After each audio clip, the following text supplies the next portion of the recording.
fun. And I'm really excited about that. Pictures of you. This is where the rocket takes off, by the way. What's really cool about the Blue Origin rocket is that it's hydrogen and oxygen.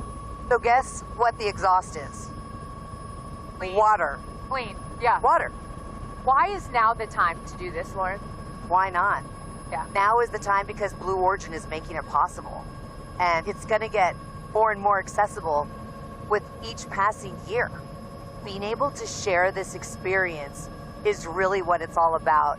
And Aisha, Amanda, Gayle, Katy, Kerianne, being able to share it with the kind, generous powerhouse of women is what makes it all worth it. It really does. Now, as you sit here just a couple days away from going to space, piloting your own helicopter, it says so much about you. Don't know where your dreams are going to take you, but you're here and it's your reality. And it's the most incredible adventure ever, and that's life. It's so impressive that she does that, and while answering my questions for an interview. So we will hear more from Lauren later on in the show. But right now, let's welcome in the fourth member of our broadcast team, Blue Origin's Tabitha Lipkin is over at the Astronaut Training Center. Tabitha, good morning to you. And I know that you got a front row seat there seeing the astronauts as they arrive bright and early today. What is the vibe of the new Shepard crew this morning now that the morning is finally here? Oh, there is so much energy here. In fact, I've already heard happy screams coming from inside the Astronaut Training Center. And these women are feeling all the feels, right? This is a very human emotion to feel energy, excitement, a dash of anxiety as you kind of teeter on the edge of history. But these women are all rock stars in their own fields, whether they are performers, storytellers, advocates, now bound together of this moment in time to space. Now, it's pleasure, by the way, of and I want to actually Amanda Nguyen about what this mission really means for them. Who are you bringing them? You know, all astronauts. Our capsule, our spaceship, traces back to the nautical tradition of bringing aboard sailors. My family learned celestial navigation in order to find their way to freedom on that refugee boat. And so when I ring that bell, I will be thinking of Hiekwa, Goba, Iyo, Mea, the four that were chosen to go into death to seek life. What you think this will mean for women around the world, but also for sexual assault survivors? You know, when I fly, I'm flying, of course, to represent my community. I'm so proud to be the Vietnamese, first Southeast Asian woman, and I'm also proud to be a survivor who is healing. You know, this journey really is about healing. It's just that my healing takes me to the stars, across the Kármán line. When I fly, I want all survivors to know that you will make it through. First off, who are you looking forward to once you come down being able to share your experience with? I'm really looking forward to sharing this experience with my mom. Growing up, she was a teacher. She put that on pause to raise her family, and then she was an entrepreneur. And I'm really excited to be able to share this experience with her. She's been on this journey with me emotionally, and I think it's important, you know, to honor the women that raised us and inspired us, and you know, it's a little bit of giving back when we can share our successes with them. What about a message to so many kids who are watching? One of the partnerships and nonprofits a part of Blue Origin is Club for the Future. So do you have a message for the kids who are excited to watch this launch, a historic launch? Believe in yourself, dream big, and don't let anyone tell you no. It's never too late to fulfill your dreams. So some powerful words that you've heard from our astronauts already. And as I said, it is an exciting and active scene here. This is really a generational event. And throughout the morning, we are going to check back in and hear more from the rest of our astronauts. Carissa? Thank you so much, Tabitha. And yeah, we're going to be checking in with you all day long leading up to launch as well. Thank you so much for that. So Ariane, obviously a whole new experience for these ladies, right? Walk us through, myself included, since this is my first launch. What have these women been, going through, and how have they prepared for today's launch? Sure. So for our astronaut training program, we have our astronauts arrive on site 3 days in advance. And they go through just 2 days of training. It's 2 intense days of training, but really that is all that they need. So what are some things that we walk them through? What we call ingress and egress, just fancy words for saying how to get into the capsule, how to get into your seat, how to buckle your harness. That's really important. It's a 5-point harness, much like a race car harness. How to get out of your seat. You just kind of turn the click on the button on the harness to get out. How do you also get out of the capsule? We go through emergency procedures, obviously hoping nothing, they don't need to use them, but all of this is about getting them acclimated. More of that. We get them situated with our launch site. We take them out to the tower. We had the good fortune of going up to the top of the tower a couple of days ago. Well, let me throw it back to you. Even with the rocket there, without the rocket there, you felt something, right? Oh, yeah. Going up in that elevator, I was like, oh my goodness. I can only imagine how they felt. But the importance for them, again, in my world of football and sports, it's the run through. Here we are at the top there, and the rocket, and again, correct me if I'm wrong, Ariane, will be right behind where we're standing, right? That's precisely, yeah. That is the gantry that goes out and connects with the capsule. Yeah. Yeah, but a walkthrough, right? It's important for them to get acclimated, so they're not doing it for the first time when they're about to go to space. So very cool. So much has went into it. We even got to peek in yesterday a little bit of the astronaut training, and I got the great fortune of going in the capsule and sitting in the seat. It's an incredible experience. But you mentioned those 2 days, and safety, of course, always top of mind here at Blue Origin and in Spaceflight. So, Kristen, how does New Shepard stack up against some of the other spacecraft? It's got a great track record. And, if I'm Gayle King, again, I'm going to talk about Gayle King a lot today. Who has admittedly said she's very nervous. She's nervous about it, which I find so refreshing. You don't always hear that from the professional astronauts about to go to space. She's admitted that she's nervous. So if I'm nervous, I would feel a lot better knowing that the rocket that they're about to fly on has an abort system or an escape system. And not only does it have that, but it has been tested and worked in real life multiple times. And so for those of you who have perhaps never watched a spaceflight before, the rocket's split into 2 parts. You have the booster on the bottom and the crew capsule where the astronauts are on the top. And so in an abort, or if something were to go wrong, the capsule could jettison away from the explosive, from the rocket itself. So that's critical because it means that the astronauts could get to safety. And as Ariane and I have been talking about, it's been tested 3 times, at multiple times during the ascent, and they actually tested it in real life once, back in 2022 when there was an in-flight anomaly, and it worked. So that was not, to be clear, that was not a test. That was we actually used a real thing. It, so it was not. It's not like we had set up this scene for us to test it. It worked perfectly. And it was uncrewed, right? But Correct. if astronauts had been inside, they would have been fine. Those payloads actually came out quite nice. Yeah, we had some scientific experiments in there that really enjoyed the flight. Yeah, so. Safety being paramount. Well, as I have admitted here, this is my first launch. I'm learning so much and have learned so much from you guys with your generosity over the last few days and months. But my day job is an NFL host for pregame shows, and I work with a guy named Michael Strahan. You might know who he is. Well, guess what? He became an astronaut when he flew up to space on New Shepard 19, and he has some words of encouragement for today's crew. Hey ladies, it's Michael Strahan. I just wanted to say good luck on your amazing flight today. It was life-changing for me. I hope it's life-changing for all of you. Cannot wait to see, because I experienced the joy I know that you're going to have. I hope you just go up, just take it all in. Enjoy just looking down on the planet. Enjoy being weightless. Enjoy being together. That's the biggest thing, because it's a bond that will last a lifetime. So good luck. Have fun. Looking forward to seeing you when you're back on the ground. Welcome to the Space Crew.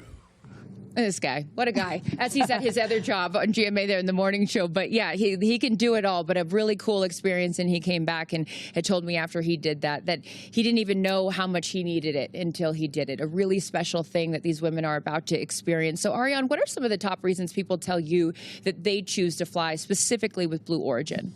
So first and foremost, a lot of them come to us saying, this is a dream I've had since I was a child.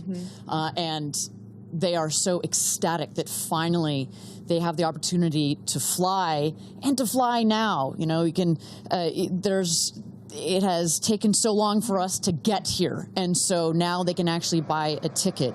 I'd say the second thing is we do get those adrenaline junkies who have been like, I've been to the top of Everest, I've been to the bottom of the Mariana Trench, you know, I've flown in a MiG fighter jet, but there is no other way of getting this sensation, both from you're going Mach 3 times the speed of sound, but also you're getting this insane view from up in space.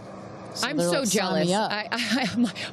I'm glad you, thank you. You teed me up for the sign up, because guess what? It is as easy, I can't believe I'm about to say this, as scanning a QR code. If you want to go to space, scan that QR code right there on your screen. This is, I mean, my goodness. It's like going to a restaurant and, you know, yeah, you want to see the menu or you want to go to space? But here you go. You can join the manifest and book your flight on New Shepard. It is as easy as that. Absolutely incredible. But for those of you just joining us, my name is Carissa Thompson alongside Kristen Fisher and Ariane Cornell, and we will be taking you through the launch of New Shepard 31, Blue Origin's 11th human flight. And in just T-minus an hour and 6 minutes, our crew of 6 women, Aisha Bowe, Kerianne Flynn, Gayle King, Amanda Nguyen, Katy Perry, and Lauren Sánchez will emerge from right behind me. Now that the sun's up, we can show you. Astronaut training is over my shoulder here. They'll emerge from the door where we saw Tabitha a little bit earlier, and they'll hop into Rivians and drive down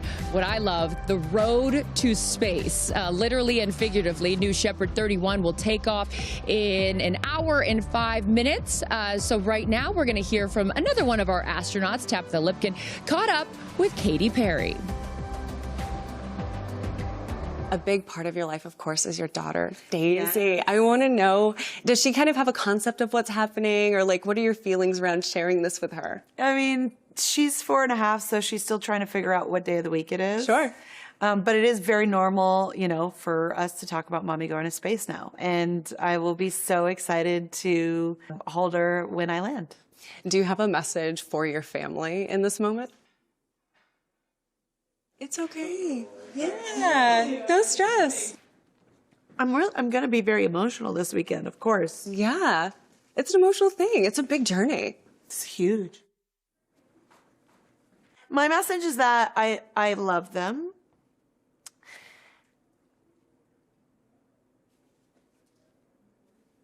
And I can tell. You've got so much love in your heart, and I appreciate you sharing that with me, especially in this moment. Take all the time you want. The message to my family is that I love them so much, and I'm so full of love, and I am so grateful to be representing a fearless female in my family, which is a domino effect from my mom, from my sister, and definitely something I feel from my daughter. What are you taking with you to space? I'm taking bracelets that represents the pillars of my foundation that I started with my sister called the Firework Foundation. I'm bringing almost 300 of them so that I can bring them back home for the 6th, 7th, and 8th graders that get to come to Camp Firework. They're going to be so excited. They're going to be very excited. It's really for those kids to inspire them as well, to never put limitations on their dreams. I'm going to be bringing a daisy, a real-life daisy from the Earth to remind us that, you know, the Earth is very precious.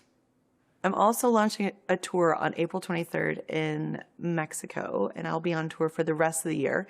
And I think it would be pretty cool to reveal my set list for that tour in space. Is that what you're going to do? I just might. We can look forward to? Just on a little nugget? Little nugget, yeah. So with that, take advantage of it. Like, what's your message to your fans? Thanks for being on this journey of a lifetime with me, and what a ride it already has been and will continue to be. Obviously, buckle up. Oh, I love seeing her vulnerable, right? I mean, we always see her, she's tough, she's all this, but showing that emotion, that's a real thing. I saw her little daughter Daisy yesterday, and she's wearing her all pink astronaut suit, and she keeps going around being like, my mom's going to space. It's such a cool thing. And for all of you Katy Perry fans out there, I know there are a lot of them watching. It must be cool to see that, and revealing the set list, which is also very cool up in space. But Kristen, today marks the first all-female crew on a Blue Origin flight. What does that mean specifically for you?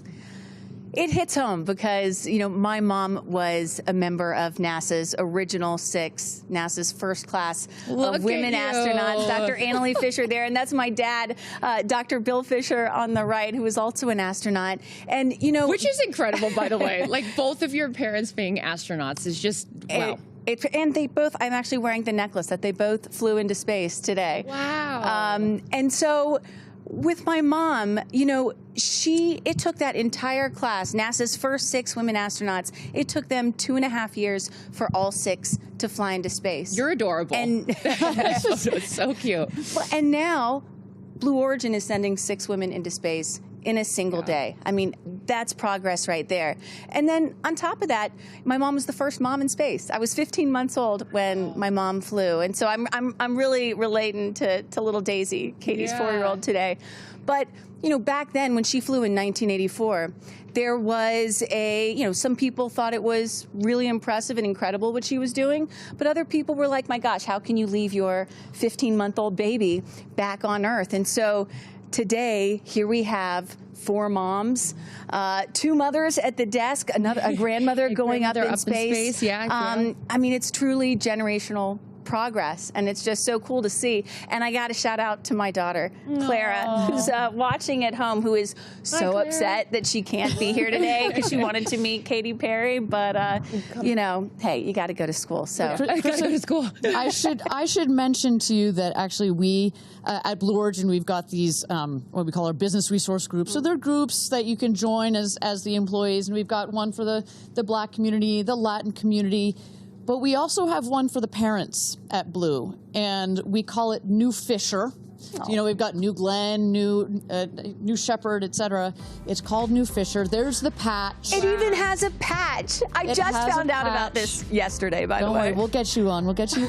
So it is so important, what your mother has done and what these women are doing today. Well, and ultimately, if space is about, if we're here to open up space to everybody, someday in the future, it's not just going to be adults that go into space. It's going to be kids too, and entire families. So that really is also what today is about, the start of all that. It is. It's really special, and I love that it's getting light, so you guys can really get a full scope of what's going on behind us. And with that, we're going to send it back over to Tabitha Lipkin, who's moved over to the viewing platform where friends and family will watch today's launch. And Tabitha, one of today's astronauts, had a connection to Blue Origin before she even joined the crew. Tell us more about that. Oh, and it is such a beautiful connection. So I want to focus on Aisha Bowe for a moment. I mean, she just embodies what it means to be multidimensional, right? She talks about going from community college to space. She's representing the Bahamas, and she helped found projects like STEMboard and Lingo. But within being multidimensional, she also was a mentor for an employee right here at Blue Origin who helped build the very rocket she is about to take off on. What was it like when you put the flight suit on? Gosh. Okay, the flight suit, first of all, we look good. It's amazing. Like, as I pulled up the zipper, I felt like a superhero. And then I just reflected on my life and the journey to the flight suit. My 92-year-old grandfather is making the journey to see the flight. And where he was born in the Bahamas, they didn't have aircraft. He used to ride his horse around all the time. And so now he's taking an airplane to come see me fly to space. And that was at the top of my mind when I was zipping up the suit. What is your connection? You mentioned this briefly when you were at NASA. There was an intern who now actually works here at Blue Origin, and you guys are tied in together. I want to know that story. I went to an aviation museum day for young girls who were interested in aerospace, and I met Claire Luce. And she said, I want to be an aerospace engineer. And she asked if she could come visit. And I was like, yes, of course. Well, that one day turned into me mentoring her, and that 13-year-old girl became a 16-year-old who had an internship at NASA, who then decided to become an aerospace engineer. And today, Claire is working on the very same rocket engine I'm going to fly on. And so to know that when I step in that rocket, that someone who I've known since she was 13 has had her hand in making sure it's safe means all the world to me. I mean, just an incredible story, right? To have that connection with Claire. And you know, Aisha's also been a big proponent of Club for the Future, which is Blue Origin's nonprofit, where you can get free space-related lessons, but also we're sending postcards to space. And Aisha specifically is sending postcards all the way from India, Kenya, the Bahamas, and all across the United States. Pretty remarkable. Oh, it's such a great story. Thank you, Tabitha. We will check back in with you in just a little bit. But in seat number 1 will be Lauren Sánchez, who has seen her fair share of human flights from the ground. And I had a chance to catch up with her to discuss her flight to space. You know, we talked even years ago about the idea of you guys doing this, and now it's coming to fruition. So take me through that journey, the all-female space crew, sort of, and how we got from the idea to it actually becoming a reality. All-female space crew, can you believe it? Can you believe it? I can't believe it. I mean, it's really, I hear that, and I have so much gratitude that we're able to do this. And it all started when I came here and watched Jeff go up. He came back more grounded, more like alive. Which is interesting, right? You go to space to become more grounded when you come back down to Earth. It's so true, though. I always say, you know, it's not about going to space, it's about what we bring back. And I get to go with 5 incredible women, explorers, but storytellers, to inspire a new generation to be interested in space exploration, to inspire a new generation to explore. When you explore, you also bring out the curiosity in someone, and curiosity leads to solving problems. I look at your story, and you've been so open about your dyslexia. And now here it is that the teacher that diagnosed you with dyslexia is going to be at your launch when you go to space. Why is it so important that your teacher is here for this moment, Lauren? Gratitude. Where I am right now is in part because of her. I was always told, you know, oh, you don't belong. You don't belong. I was a female in sports. You don't belong here. Do you know what I mean? I was a journalist, and I was a really young journalist. You don't belong here. Like, you're always told you don't belong. But the problem is, you know, people get told that all the time. I was starting to believe it. And that's what this is for all those girls out there that feel, or for anyone out there who feels they don't belong. If you're there, you belong there. I love that. Has Jeff told you what you could expect? What has he shared with you about his experience? He told me that it's going to change me more than I know. And I believe him. Yeah. He goes, I can't even explain to you how you're going to be changed, but you will be changed. What would you tell the little girl in the back of the classroom that is scared to go up to the front and do the class presentation or answer the question? What would you tell that little girl as you sit here just a few days away from going on this incredible adventure? It's okay to be nervous. It's okay not to be the best. It's just okay, and you belong here. I love her. It is worth mentioning, you guys, that going up with Lauren on her flight will be a Teachers in Space student experiment inspired by students across the United States, which will measure things like acceleration. So this is a different QR code. Access free space as we await astronauts coming out of training onto that road to space. Again, full admission. This is my first launch. I don't know how this with you. Explain to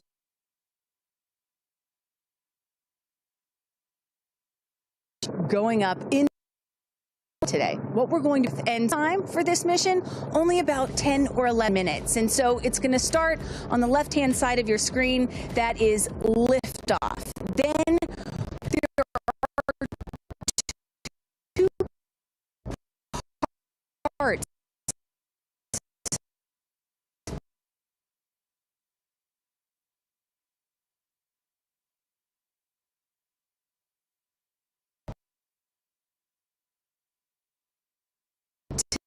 this spacecraft. You have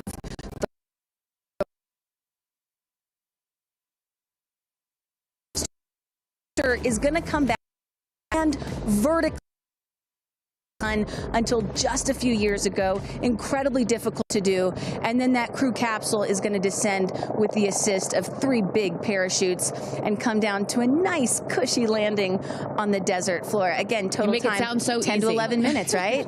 I mean, it's going to happen really fast. It will happen really, really fast. I should note on the booster, so we made history with this new Shepard rocket, not the exact tail that we're flying today, but we were the first organization to ever land a rocket from space and reuse it, and that happened just 2 miles north was the launch pad, 2 miles beyond that was the landing pad where all of that happened. It was really exciting. These women, though, I should say, while it feels, it still is a rocket launch. This thing is going to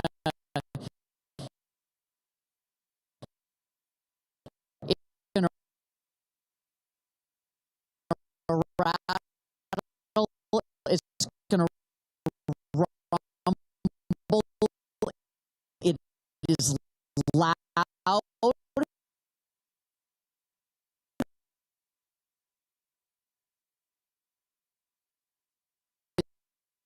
A little bit more since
precisely these aren't, you know, these are not people that have trained for years and years and years, right? You not quite as Kristen as your parents. They're not fighter pilots. You've got people that are very normal, you know, like Gayle has been very clear about her emotions and her nervousness.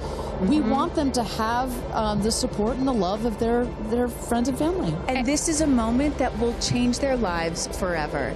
It is a moment, getting that chance to see the Earth from space is something that will forever change their perspective. They will come back slightly different people. And so for a moment like that, oh, and here they come. Yeah, as right they're by our stage. right over our shoulder here is our set as we wave to the incredible women here. And each crew names themselves, right, Ariane? So this crew has named themselves the 6 that are taking up space. Good luck. Good luck. I love it. I love it. Well, I think what's so fun about this, to your previous point about this full experience and getting access to see them and send them up, it has to give them some comfort, right? I mean, you're going to do something that is so out of your comfort zone, that to see and to be around people that you know and that you love on your way out to the road to space is really special. And also just being here the last couple of days, you really have an appreciation that, yes, of course, the focus is on these 6 women, but I'd be remiss if I didn't mention the experience that I've had. Even you took us into mission control yesterday, and just meeting them. There's 10,000 employees here at Blue Origin, and all of the men and women whose lifelong goal it was to work at a company like this, and you know, all their schooling, and just some of the most intelligent people that you'll ever meet, and all the hard work. I mean, this is not a small thing that is happening, and all of these people have dedicated their lives to moments like this. And so I just want to make sure we acknowledge that this is such a group effort to put these women into space for the first time. I should say, you know, of all the interviews and press that I saw Gayle King do prior to this launch, one of my favorites was Mae Jemison, the first black woman into space. And she made a very clear point. She's like, there's going to be lots of emotions on, I want to say game day, on launch day. It is game day. On launch day. But there, you can see she's got tears in her eyes already. And just know that you have some of literally the world's most intelligent people that are taking care of you, that are watching this rocket, not just today, that the energy that has been put into this vehicle over the last several years, the several months that have been taken to plan this mission, and in the last final days and hours as we check the vehicle, we only send them out there and only send them up into space when everything is ready. We take this very, very seriously. And as Kristen said, yeah, this feels like it's getting a bit routine, but every mission is not routine for us. We make sure that we take it seriously. It is routine, I should say, but it is... That's a good thing. It's a good thing, and our team is paying attention, and no detail is missed on the day of. And there's a saying that spaceflight is a team sport. And, you know, it's not, there's so much focus on the astronauts, but it really is a team sport. And I think we really got a sense for that yesterday going into mission control. For those of you just joining us, Carissa, Kristen, Ariane here, Tabitha with the friends and family, and then we see the astronauts here. They have loaded up from the astronaut training center. They're in the Rivians, going at quite a speed, I will say, on the road to space, which what a is shot. Look at that really sunrise. beautiful. I was just going to say, which is such a beautiful shot there, the aerial view from our helicopters. But, you know, there's been conversation leading up to this, and I loved, Kristen, you had pointed out when you get asked, like, well, why do this? And you had said something that I thought was so interesting. It's like, well, then why travel? You know, you say it more eloquently than I There can. is, of course, criticism, right? Like, why should we care about this? Why should we care about your average person, even though these women are not average? Why should we care about them or celebrities going to space? Or why should we even be going to space, period? And my answer to that is, well, why do we travel? Why go to Paris? Why go to London? Why go to Japan? It's because it does something to you that's different than just looking at a photograph. You experience it in a different way, and it changes your perspective. It makes you a better person. It makes you understand other cultures and civilizations and other people. It makes you have more sympathy, and you hear about the over come back to Earth, and is where more, and you realize that we are all just one. So I'm excited to see what they have to say. And I'm excited. Look, the moment has come here. So Ariane, walk our audience through sort of what happens next as they are approaching. Sure. So they have just driven down the road to space, the 2 miles. They're going to go to the north end of that circle and jump out of their Rivians and take a cool shot, a photo that is, with the rocket in the background. Again, all of this is very tightly choreographed, and we want to make sure that they do this quickly so that they can get back in the Rivians, go back around the circle to the base of the tower. At that point, we're going to get them into the elevator that will take them up to the south tower. That's the one in the background.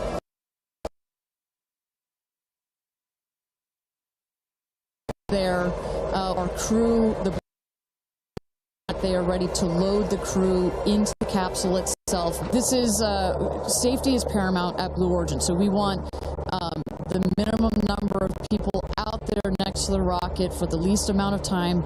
So we keep it fast. We keep all these procedures tight.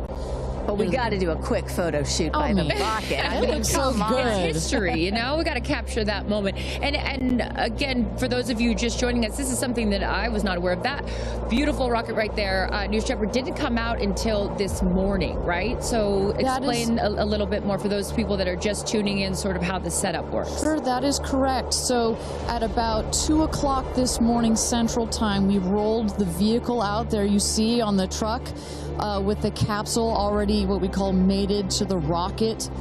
You'll see here in a moment the rocket, it goes very slowly, just want to make sure we take care of our baby as well. Goes out there, the truck will turn the vehicle vertical, and at that point we connect all the pipes and the hoses to the vehicle, and we start loading the vehicle with propellant. Right there, it's empty. That's for safety and security reasons. That's also, it makes it easier to turn vertical. We'll load the vehicle with propellants all the way up to the last moment. We put in there, you heard it earlier in our webcast, liquid hydrogen and liquid oxygen. Those are the two propellants that fire into what we call our BE3 engine, our Blue Engine 3. And our team in mission control from that point on has got their eyes glued to their monitors to make sure that the propellants in the tank stay within bounds, within temperature bounds, within pressure bounds. As they make their way here onto, they'll take the elevator, right? They won't take the stairs. That is correct. Yeah. So we just inserted the elevator relatively recently. It makes it a little bit more comfortable as you're going up to the top of the tower. We're at about 3,000 feet above ground level in altitude up here in a dry, dusty desert. We just want to make it a little bit easier for them. And it's worth noting, too, so the 6 women are headed up. We saw Jeff is with them as well, but also crew member 7. Explain to those at home who crew member 7 is. Right. It's like, if you don't mind, I'm going to use a football reference for you, Aaron. And we come, I called you Aaron like your girl. Sorry. Oh, my goodness. Confused. Oh, my goodness. So it's like the 12th man. There's 6 crew members that are going obviously in the capsule, but nobody from Blue Origin will be in the capsule. It'll be the crew member 7 that has been training them. We saw Sarah Knights as the second driver in addition to Jeff Bezos. And then, a little confusing, we've got a second crew member 7 who is going to be on Capcom, or capsule communicator. Today, her name is Laura Stiles. She will be the person that is in our astronauts' ears, communicating with them, making sure everything's going okay, also telling them, hey, this is when you can unbuckle, and this is when you can... That's her right there. That's Sarah Knights right there, exactly. And now we are looking at what? So now the crew, as well, you see Jeff Bezos there, have gone into the safety shelter, and we're going to wait there. You see Sarah Knight's on the right. She's going to just communicate with the Blue Origin team that is at the other tower just next to the rocket to make sure that everything is set and sorted for them to do their final load. This happens very shortly here. We clock it at about T-minus 35 minutes, but we'll only do one already. And in case some of you are wondering what a safety room is or why it's there, it's, again, what Ariane was talking about. You want to keep these astronauts as safe as possible for as long as possible. Of course, they'll be safe when they actually get in the rocket, but just in case anything were to go wrong, we had the chance to go inside this room a few days ago, and it is, I mean, is it a bomb-proof room? Do you want to say that? I mean, it is. It is. Yeah, and you feel it when you're in there. You're like, oh gosh, now this it is feels real. Yeah. And after going up that elevator, you know, for us, I think that's the moment where we weren't even going into space, and all three of us were like, whoa, okay, it gets real serious. Yeah. But I love the access that we obviously have in being able to see these women before they go up. For those of you just joining us, we are T-minus 34 minutes to launch for NS-31, Blue Origin's 11th human flight.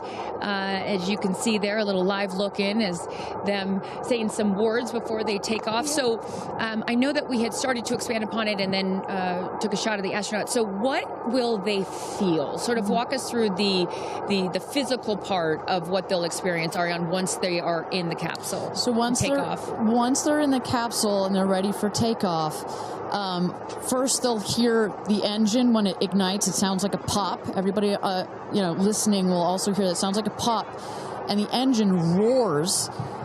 We hold the rocket down for about 7 seconds. Make sure it's all ramped up. And during that period, that can actually be one of the most, frankly, nerve-wracking times, because you start to, if you're in the capsule, you start to see the glow of the flame. And here they come. Here we go. Loading into the capsule. And the significance here of the bell, and I should note before I have you explain that, each crew names themselves. They have named themselves the 6 taking up space, as each one is ringing a bell. And the significance of that is what, Ariane? This is one of our traditions. All astronauts throughout history in various programs have had their traditions.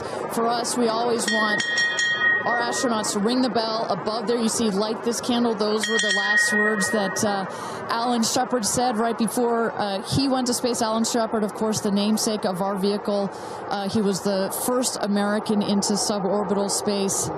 And we just like to let the stars know that we've got some people heading their way. Absolutely. As they load in, I will, in my world, we call it an audible here. Just if we have any sound from mission control or anything, I'd love to take a peek at what's going on in there and just give the folks at home some idea of what's happening there.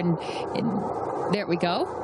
There we go. So we don't have sound of it, but we can see all of the brain behind this beast. But I could tell you, Carissa, other than a couple of discussion points on the radio, honestly, it's about this quiet when you're in there. Really?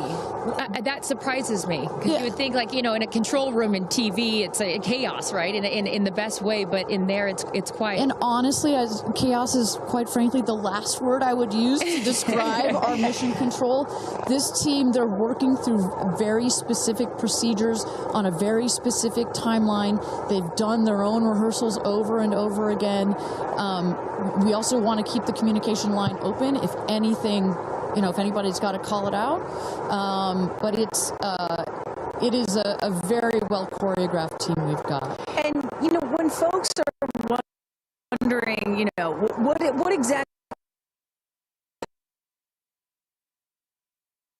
2 days of this space flight, done rehearsals and dry everything that you're seeing here. They practice over and over, getting inside this capsule, strapping themselves in, and And, you know, one of the biggest things that they have to remember to do is when they get those, remember, they only get 4 minutes of weightlessness, 4 precious minutes. They have to unbuckle and then buckle back in at the exact right moment. So those are some of the things that they're learning to do and practicing while they're training in that building right behind us. As we look at New Shepard 31, the 31st mission, the 11th human flight here for Blue Origin. We are T-minus 30 minutes. Carissa Thompson, Kristen Fisher, Ariane Cornell with us, and Tabitha Lipkin at the tower. I am going to be leaving here in just a few minutes. I'm going to go to fallback 3, an area. Then I will wait for the capsule to land. I'll wait for the recovery team to come out and then bring you interviews from each of our astronauts as they arrive back here on Earth. I cannot wait for that. Again, we've seen them load now into the capsule, and I just would love, you know, some more play-by-play, Ariane, of sort of what now this process looks like, as it's all new to me. And for any of you that are also joining us for your first launch, welcome. And now we'll let the experts tell us what's going on. So you saw them loading. You saw them loading into the capsule. They are getting into their seats. They're getting into their harnesses. It's a 5-point harness, so clicking them all in. All right, we're hearing that Capcom right now. Sorry to interrupt you, Ariane, which is short for capsule communicator, and ready to do the astronaut comm check. So let's take a listen. Laura Stiles has the mic.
Welcome back, everybody. We are at T-minus 26 minutes and 50 seconds to go until NS-31. New Blue Origin's 31st mission for our New Shepard rocket, our 11th human flight. I'm Ariane Cornell here with Kristen Fisher at the desk. Carissa Thompson has left to get into place for her viewing spot for the launch. We are waiting on Capcom, or the capsule communicator, to run the comms check with our astronauts. But Kristen, we were just talking a second ago about, you know, what's going on here. We see our crew member 7, Sarah Knights, who's coming out of the capsule there. She has helped load our crew into the capsule, has done just a double check, making sure those seatbelts are nice and tight. as well as made sure that the earpieces and everything are set for our astronauts. I should note, just as we give kind of we got this beautiful aerial shots this morning of the rocket. We have these sunshades. You see on the at the top of the capsule, that kind of white square. We've got one there in the foreground, and coming around, you'll see another one on the back. Those windows are so large that it can kind of act like a greenhouse in there, and especially down here in the West Texas desert, it can get a bit toasty in there. So we've got some nice sunshade for their comfort. And I love that we can see some of the crewmates inside the capsule as they're getting strapped in. I think you could see Lauren Sánchez right to the left of the hatch right there from that camera shot. So pretty cool that you can see them this close to lifting off. Most you know, Ariane, I have to say, I might break in. We got profound experience. Jeff Bezos here. Yep. I'm so excited for you. I don't want to get off. I want to go with you. And when you get back, I can't wait to hear how it's changed you. I love all of you. See you soon. Godspeed. Gradatum ferociter. And there you heard it. Some words of support from Jeff Bezos, founder of Blue Origin, also astronaut himself from our first launch.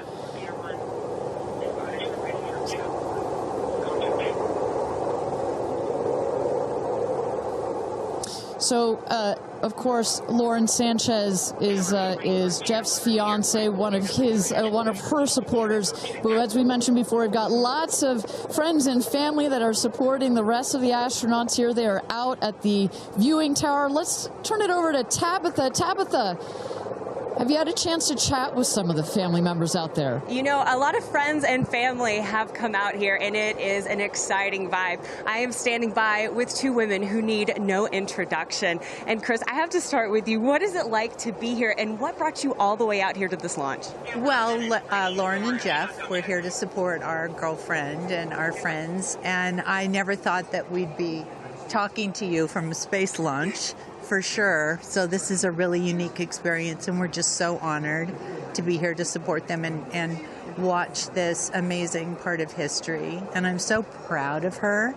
And I just feel like all of the female astronauts that are going to go up today. It's such a big day in history, and it's so empowering, especially my daughter is 7, and just to see something like this. And I mean, somebody said their grandfather was here that's 92, then they didn't even have transportation back then the way that we do now, and now they're going to space. It's pretty amazing. That's Aisha's grandfather. 92 came all the way here. That's where the story, I was like, I heard this story, and you know, he had no airplanes, nothing back in his day. Now he's seeing his granddaughter go into space. That's a beautiful thing. Really incredible. And how does it feel also to be able to share this with multi-generations within your family? It's really something. It's just Kim keeps writing us because she was supposed to be here with us, and she's studying for law school, so she had a big test that she had to take. Again, something I'm very proud of, but she just keeps calling, going, I have such FOMO, tell me every minute of it. So it's very inspirational, and just super proud of the girls, every one of them. And it's a very brave thing to do, and I think it also just says something, like Chloe said, to my 13 grandchildren. Yeah. And what can you say to that too, for your children? Oh, I just think it's really whatever you dream of is in our reach, especially in today's day and age. And dream big, wish for the stars, and one day you could maybe be amongst them. That's so beautiful. And just before I send it back, any last messages to the astronauts before they take off? I think just great luck. Be present. I mean, I'm so excited. I love the messaging that we keep receiving from the staff here at Blue Origin is don't film it through your phones, look through your eyes, be as present as possible. They will supply all the content that we need and to give to our families, but I love just being in the moment. Yeah, same. And we're excited. Yeah, we're so excited. We're going to be in the moment too here. We're going to send it back to you guys at the desk, and we're going to start watching. Love you, ladies. Good luck. Bye. We had no idea that Chris and Chloe were going to be here, and we're about to be interviewed by Tabitha. So that was a nice little treat. They sure looked the part, you know. Oh, they're ready for their day out here in Texas. I love it. Yeah, and you know, for those of you watching, we're really in the middle of the desert. We're a solid 2-hour drive from El Paso. And as you were saying yesterday, Ariane, you know, you really get the sense, like, you start in El Paso and the more you get out here, you do start to feel like you're on another planet. I mean, it's got quite a moonscape, Marscape vibe. And our guests that are here today, as we just saw in Chris and Chloe, are dressing the part. Well, so let's bring it back to the real stars of the show, our astronauts. And one of our astronauts that we haven't heard from yet is Gayle King. She has obviously a lot of emotions going into this flight. Let's hear what she has to say from this interview with Tabitha Limkin just a couple of days ago. When I made the decision to come, there were only 3 people whose opinion matters to me the most. Favorite daughter Kirby, favorite son Will, and Oprah. That's my kitchen cabinet. And all of them said, I think you should do it. All of them, much to my surprise, including Oprah. I really thought she was going to say, nope, I don't think you should do it. And she was like, do it. She said, I really think you should do it because you've been talking about it. And when it comes back and you're not on it, you're going to be kicking yourself saying, I could have gone and I didn't. And I don't want to have to hear about it for the next few years. And, you know, I think everybody in this group is a storyteller and explore. And to be able to take this message and tell other people what it was like from our different perspectives, I think is very significant. Do you have a message for the kids watching? You should always know that no dream is too big. You know, we have someone, Aisha, who was told when she was a kid, your dreams are too big, you need to dream smaller. No child should ever be told that. And so I want people to know no dream is too big. And also, LL Cool J said this to me once, dreams don't have deadlines. Isn't that good? That is real good. Dreams don't have deadlines. I've never forgotten that he said that, and I believe that as well. What are you taking up with you? Oh, I have a bunch of stuff. I have Luca. I wanted one of his favorite toys, so I have a Sesame Street character called Tamir. Tamir is this little black boy with great curly hair, so Tamir gets to go to space. I have a wooden cross that you can hold in your hands. It fits like in 3 prongs. And a stranger came up to me at the airport.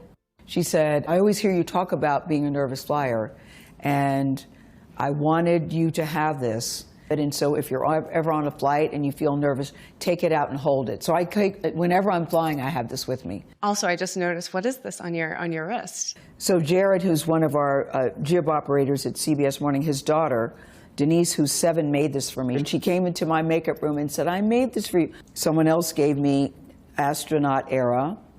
That's pretty great. Space sister, Amanda, just gave me this. I mean, so I feel that I feel I'm pretty well protected. Absolutely. I will say this, as excited as I am, I'll be very glad when we come back down. I will be very, very, very glad about that.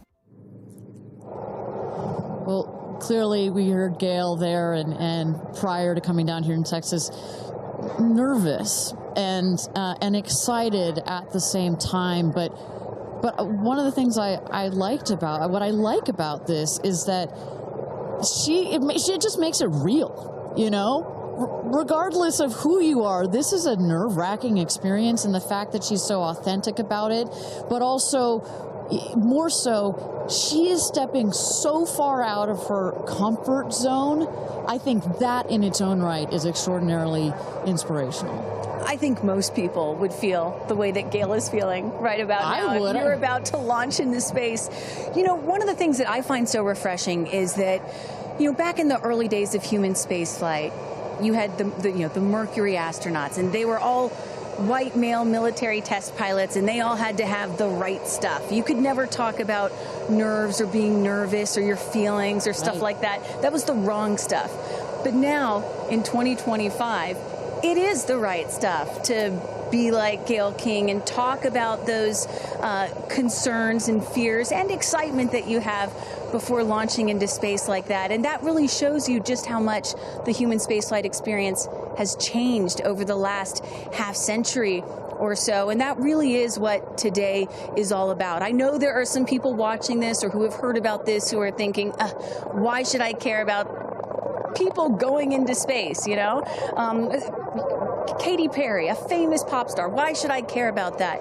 And the reason is, it's missions like this that really begin the process of opening up space to everyone, for all of humanity. That's what today is about. And I think we have to, it's not just about today. Today is very, very important, but I think also one of the reasons that I love working at Blue Origin is we think in very long time scales, right? I honestly feel like I'm working at a company that will be here in at least 100 years. And that's how we think about spaceflight. Oh my gosh, look at that cute little kid. She is ready to go to space too. Aww. I absolutely adore that. But we need to be here precisely for kids like that. You cannot, I'm a firm believer that you cannot be it if you can't see it. And that's what this flight is for. It's about inspiring women. Oh, look, talk about inspirational women. Several female astronauts in that group right there. How many astronauts do we have there? I see 4 or 5? At least 4 or 5 and counting. It's a tight group that's only going to get bigger of those female astronauts there. You see Kelly Girardi and Cyan Proctor. I see Emily Calandrelli, Sarisha Bandla. I mean, just an incredible group of women that have gone to space already. And after today, in just 15 minutes, we are going to be adding 6 more to that group. It's getting close, Ariane. It is getting close. So with that. Thank you again, everybody, for joining us for NS-31, our 11th mission, human spaceflight mission to space here. We are at T-minus 14 minutes and 30 seconds, just to give you a little bit of a preview of what is to come. At about T-minus 10 minutes, we are going to have the go, no-go poll. We're going to throw it back to mission control audio. And basically what that is we go through each of the important subsystems, and our flight director, shout out to Michelle Christensen, our flight director, our first female flight director at Blue Origin. She is going to lead that poll, and we're going to go to each one of the groups and say, are you ready to go for this flight? Is your subsystem ready to go for this flight or not? And they will go around the room, and with the final go, no go, it will be game time here in West Texas for this launch. Look at that.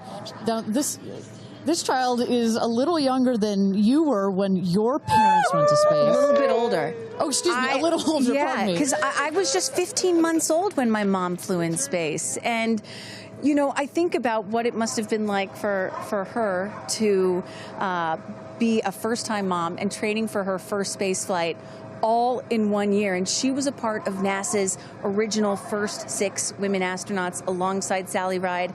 Of course, it took them, those first 6 female NASA astronauts, 2.5 years for all of them to fly into space. Now, today, Blue Origin is going to send 6 women into space in a single day. I mean, that's pretty cool right there. Incredible perspective. Also that, was your mom just 6 months? You were just 6 months old when she started training?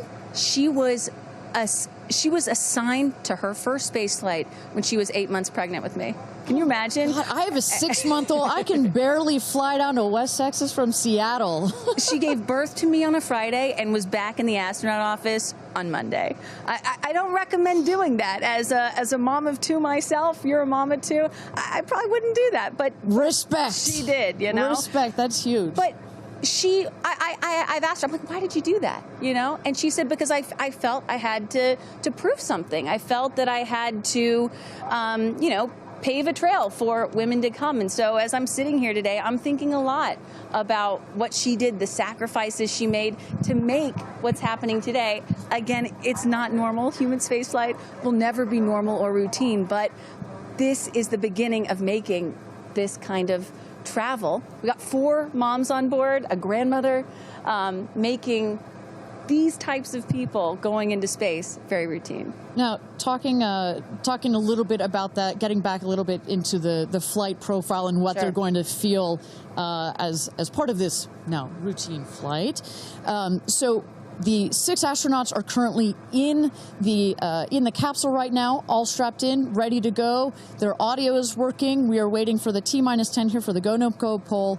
At T-minus 0, you guys are going to, all of us will hear the pop, that's the ignition of the BE-3 engine.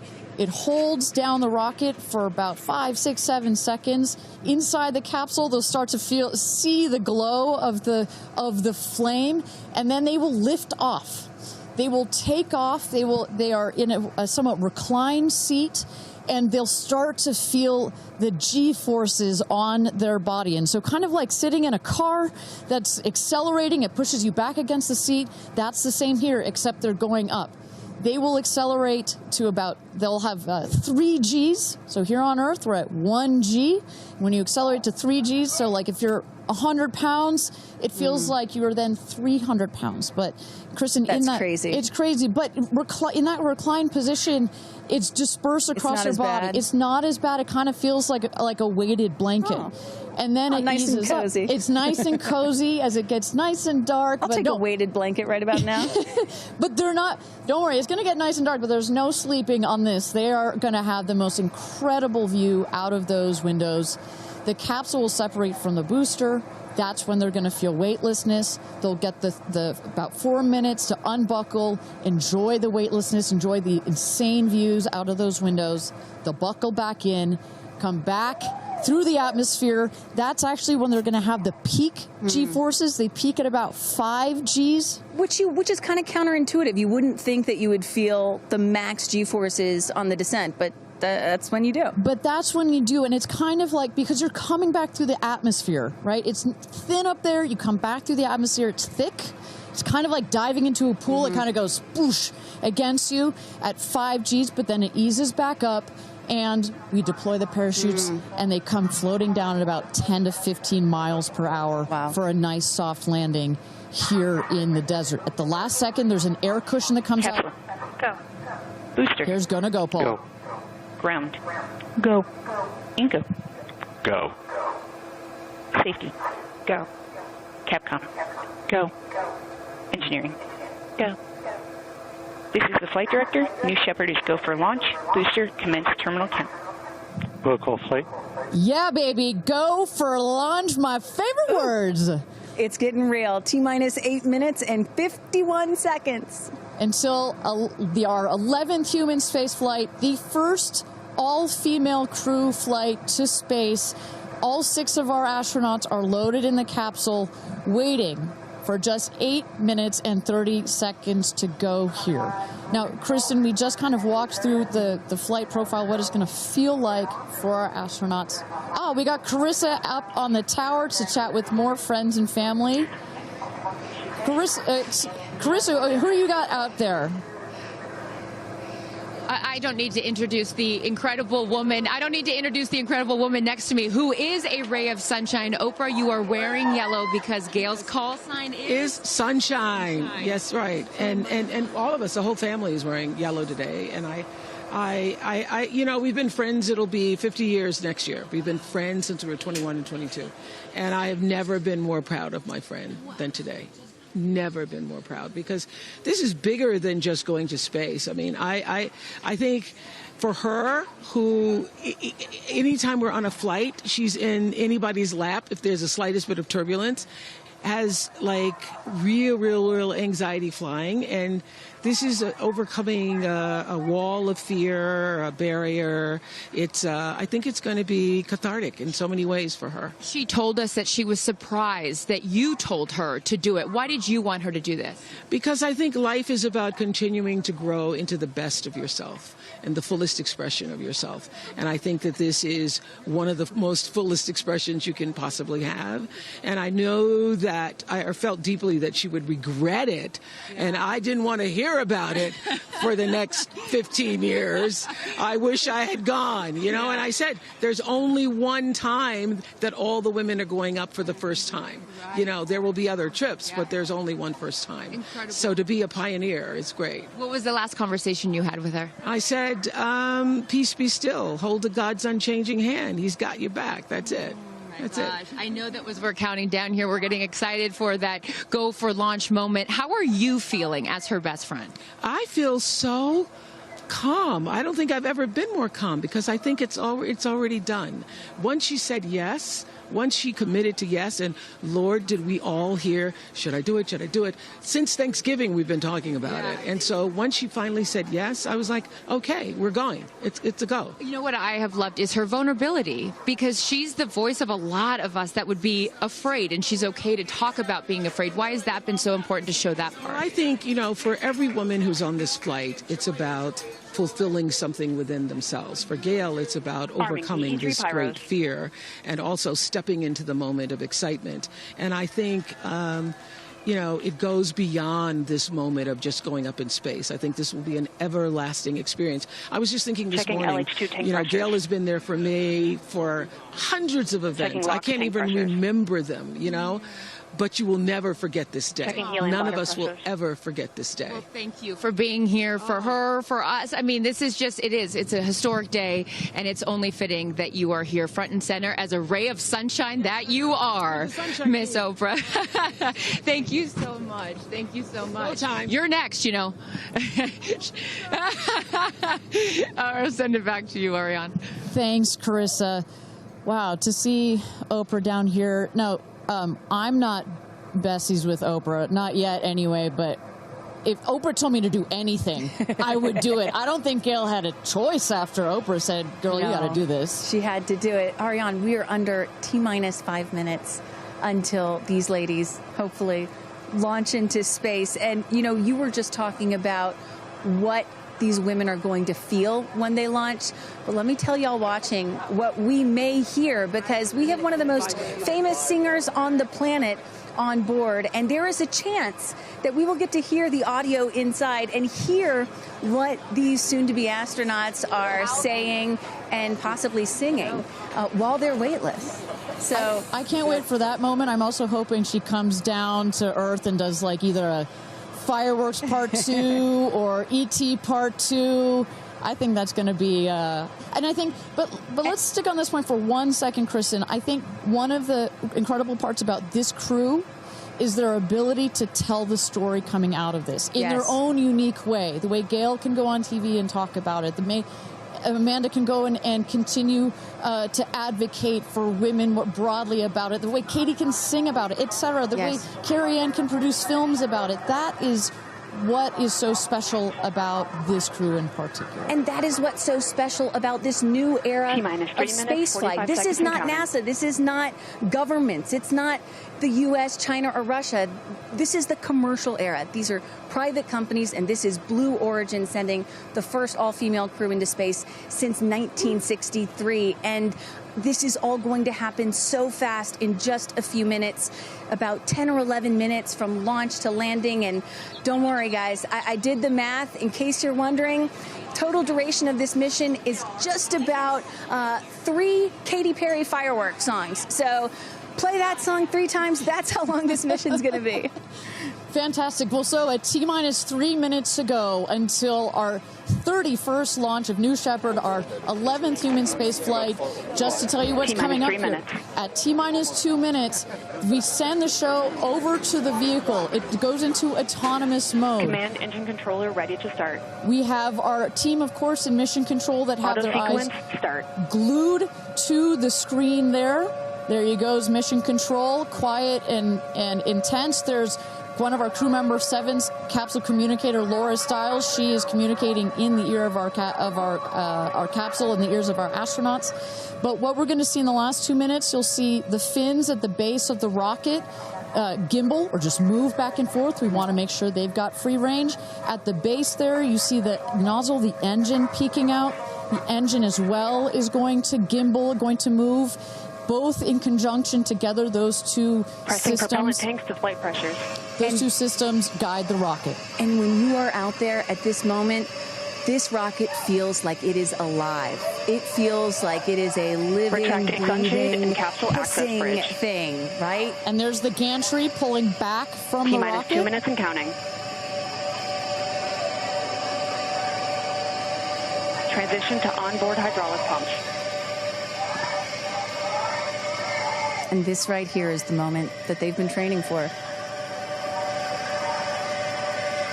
2 days, becoming a crew, becoming a team. after you go through an experience like this, it's more than a team. It's almost like a family. You are so tight to go through something as intense Executing as this. aft fin built-in test. And everything looking really good, Ariane. So far from mission control, everything is clean and green for this launch. T-minus 1 minute to go here.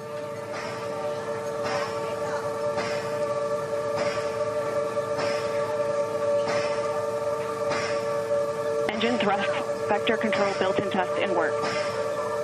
Vehicle is now on internal power. So in a moment here, we'll see those, what they call the bit checks, the built-in test checks. As you mentioned, Kristen, inside the capsule, you know, as you said, this is like a bridled beast. This thing wants to take off. Switch to onboard helium. Here we go. Good luck and Godspeed, ladies. We're cheering you on from Let's planet launch Earth. this Thrust rocket. termination system is armed. T-minus 22 seconds and counting.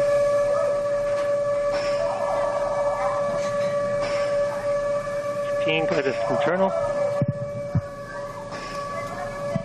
T-minus 10, 9, 8, 7, 6, 5, 4, command engine start, 2, 1, ignition.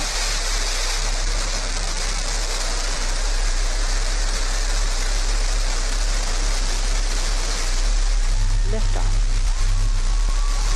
New Shepard has cleared the tower.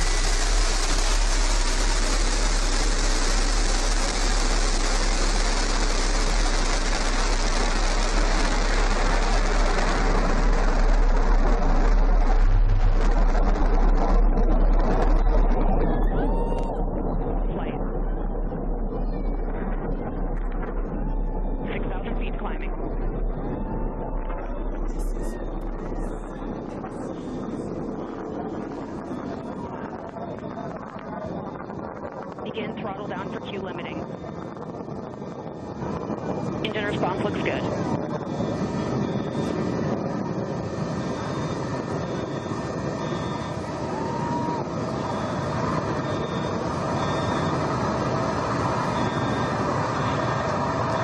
Max Q, maximum dynamic pressure. Mach 1, vehicle is supersonic.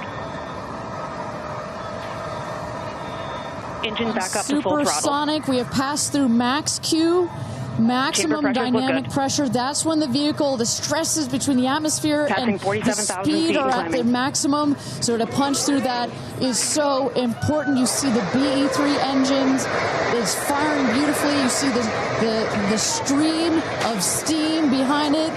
Those ladies right now are having an incredible view on their way to space. Passing through 80,000 feet, 1,300 miles per hour. You're going to peak at about 2,300 miles an hour over Mach 3, 3 times the speed of sound. Shortly coming up, we'll have MECO, main engine cutoff. We will turn off the engine, but the two craft, the capsule and the booster, will continue their ascent to space. Stand by, MECO.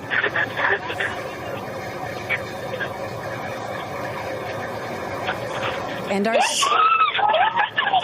And there you saw the main engine is turned off. We're now going to separate the capsule from the booster, and at that point, Kristen, that's when all 6 astronauts are going to start to feel the weightlessness, and shortly thereafter, we're going to let them unbuckle. Separation is confirmed. And that right there is the most critical milestone of this whole ascent. Oprah watching her best friend go to space.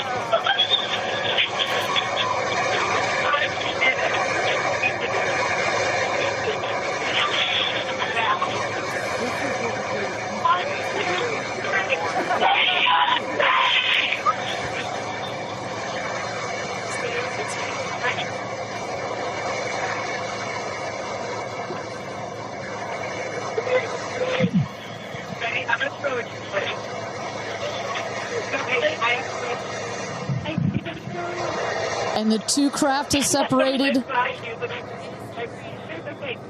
Put it up there. Put it up there.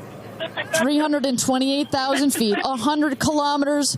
Welcome to space, ladies, or shall I say, astronauts.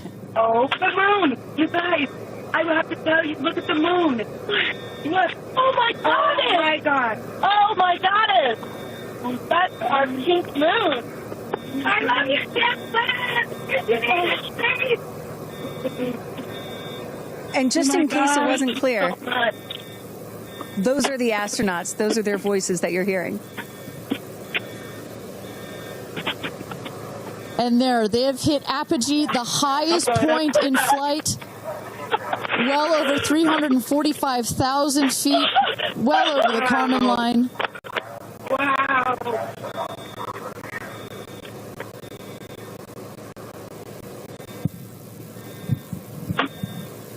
And at this moment, the astronauts have unstrapped from their seats. They are floating. They are weightless. They are experiencing zero-G for the very first time in their lives. And Katy Perry did say that she was going to sing in space. I'm waiting for it. Waiting for it. 1 minute warning. 1 minute warning. So that is Capcom indicating a 1 minute warning for our astronauts to take in those last views before they get buckled back into their seats. At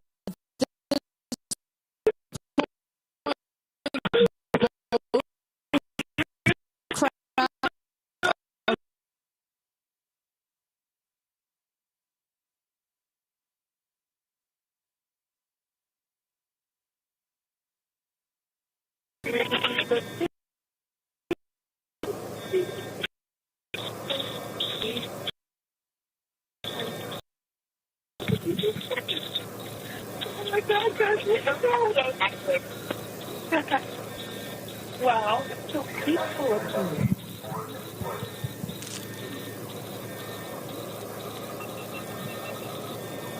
And you hear Dragon.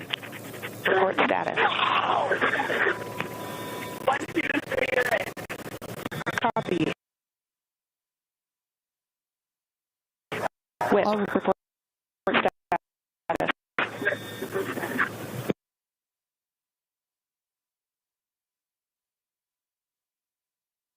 And a great, all astronauts are back.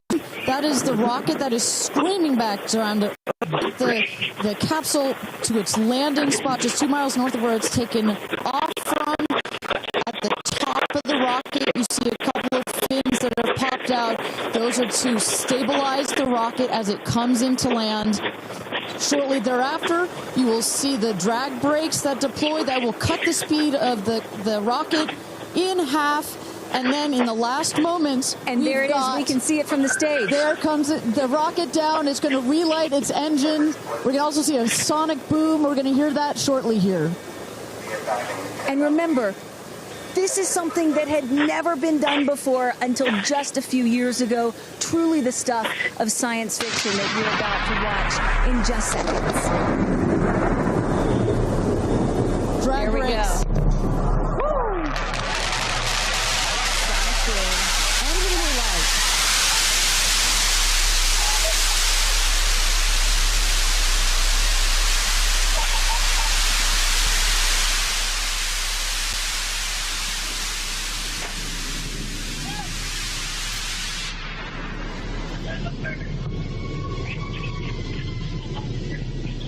And booster touchdown, welcome home, New Shepard.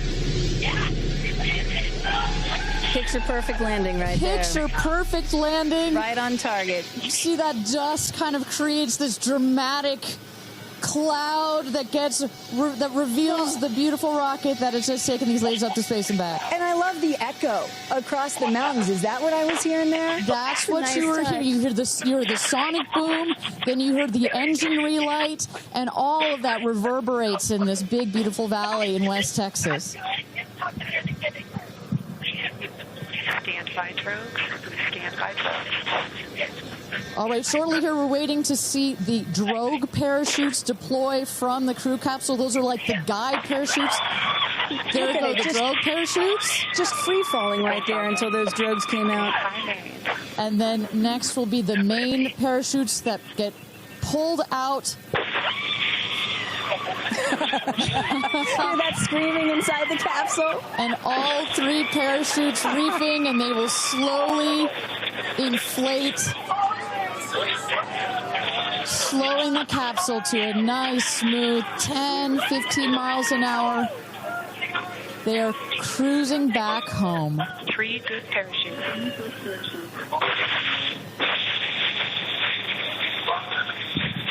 And I tell you, Kristen, from having gone through all of the simulations, I have gone through all of the training.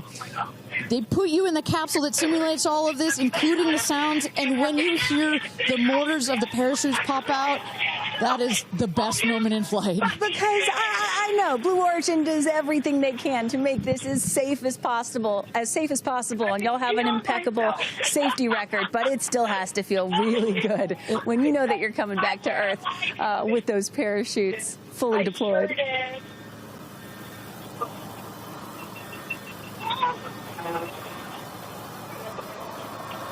And we can see the capsule just over our shoulder here, going to be landing north and east of the launch pad, coming down softly and beautifully. 500 feet.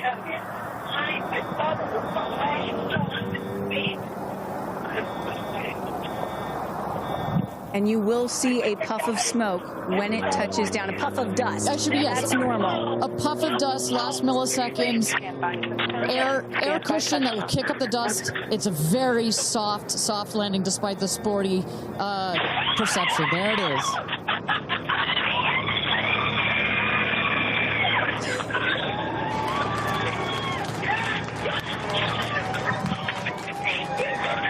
Touchdown. Congratulations and welcome back to Earth. Do status check. Double shot. Kristen, just some incredible images there. The capsule. Copy. Welcome back. And nice. Let's wait for Aisha just a moment here. Make sure they're doing health checks in. Beautiful. Dragon.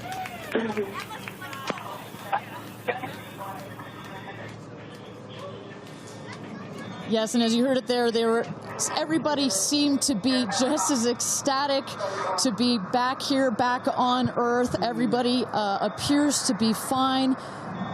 Beautiful shot there of the capsule down in the desert. As we were just saying, it looks like a tough landing, right, but it is an air cushion in the last milliseconds that just makes it even softer.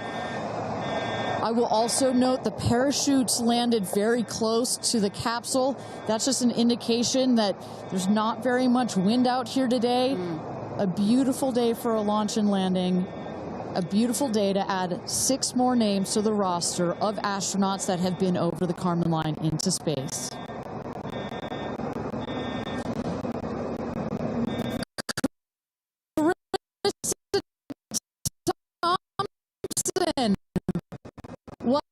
What's the view from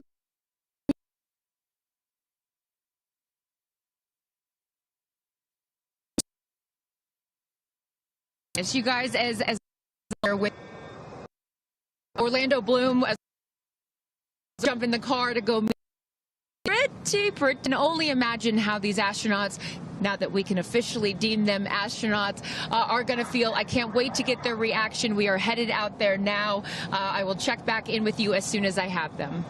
Sounds good, Carissa. And as everybody can see, she is... those recovery crews are screaming out there. So we actually send them out as soon as we spot the capsule.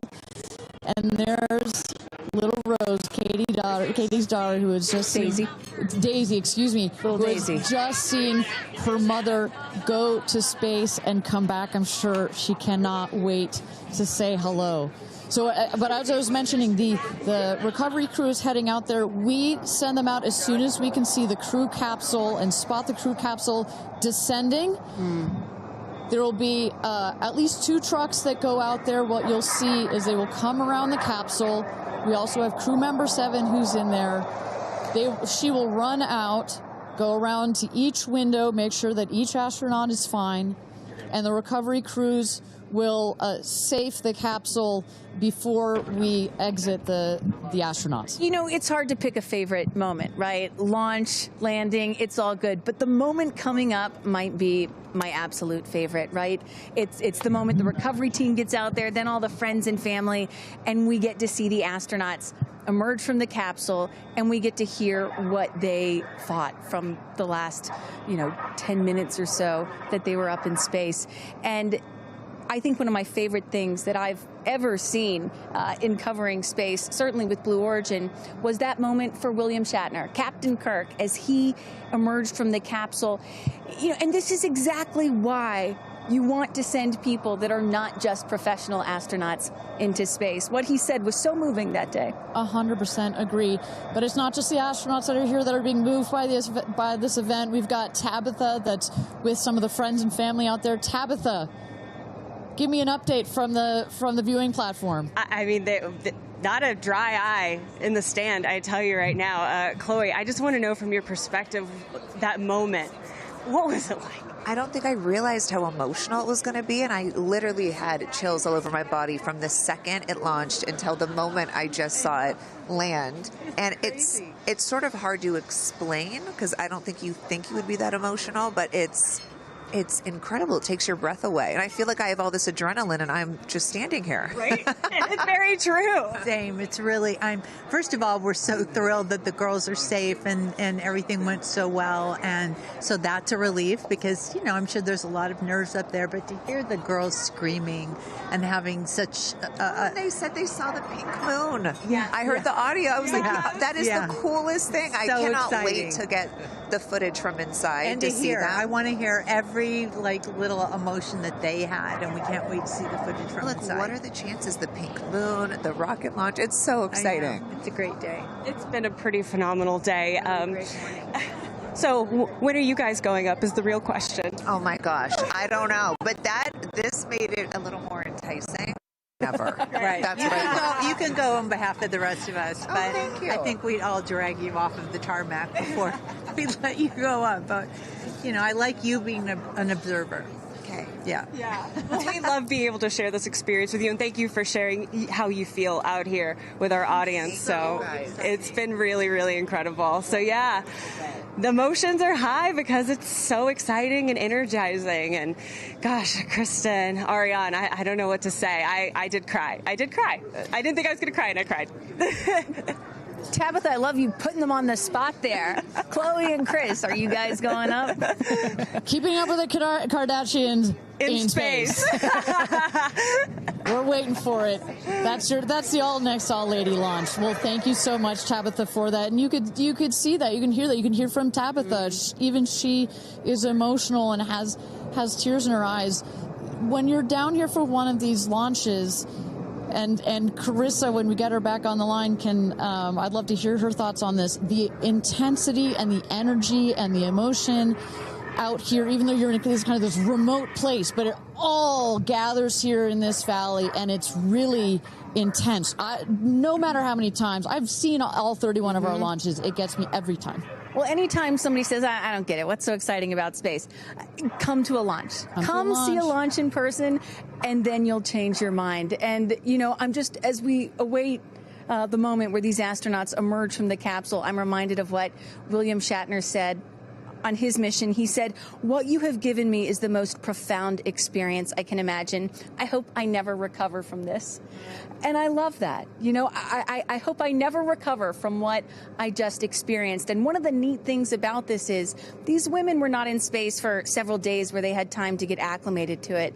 They only got 4 precious minutes of weightlessness. And so that high, that feeling of, ooh, I want more of whatever that was, is still so fresh. And you really get to see that when they step out of the capsule. We catch our astronauts. I mean, their minds are still in the process of being blown when they come out of the capsule. And Carissa is going to capture those moments for us shortly here after we get our recovery crew. You see there some of the friends and family have already started lining up there, while the recovery crew, you've seen some images. As I mentioned, they're safing some of the systems on the capsule. We want to release all of the excess air and gas that created that nice air cushion. We'll remove the parachutes, make sure nothing gets tripped up. Also, we reuse those parachutes. And then crew member 7 will take the stairs up to the hatch. It's like a good 3.5-ish feet off the ground, so it just makes the getting out of the capsule that much more comfortable. Crew member 7, last but not least, crew member 7 will open the hatch, and we'll get to see one by one as these lady astronauts now exit the capsule. And a lot of people are probably familiar with seeing, NASA astronauts or Russian cosmonauts emerge from a spacecraft after a long-duration flight on stretchers or, glorified. They need some assistance because they've been exposed to zero-G for so long. Not these astronauts. They're not going to need any assistance. That's one of the beauties of a suborbital spaceflight. You feel great. You don't have to deal with space sickness, right? Exactly. And that's, to that point, this flight, because you're basically going straight up and then over the Kármán line and straight back down, some astronauts, I think you mentioned your mother may have experienced a little sickness up there. You don't in this one because it's just once up and once down. And you get that nice zero-G floating sensation and you buckle back in. You don't have it's not as extreme. So do you have an astronaut that you're looking forward to hearing from the most? It's really hard to pick. Yeah. I have to say I'm a huge Katy Perry fan, so I'd love to see what her feelings are. Also, as a mother, our kids are close in age. What does that feel when you have young children? You saw her get so emotional in her pre-flight interview. Is that still the weighing emotion, or is she still just, oh my God, I saw the stars, I saw the curvature of the Earth? What's going to come out of her mouth, but really her heart? And is that Jeff Bezos out there right by the capsule? Kind of hard to see. That is correct. That is Jeff Bezos, our founder, on the left, as well as Sarah Knights, our crew member 7. And I just want to thank our viewers for joining us. NS-31, New Shepard's 31st mission to space, our 11th human space flight. From all parts of this flight, for the booster, for the capsule, for our astronauts, a completely successful flight, one of the smoothest flights we've had so far. And we're now just awaiting the opening of the hatch so we can get some views from our 6 new astronauts. Phelps. And I would imagine Lauren Sánchez in seat 1 will be coming out first. That is correct. They'll go. She's in seat 1, which is next to the left, the left window there. She will go first. And then last in number 6 is Kerianne. That is the window on the right. Side canyon.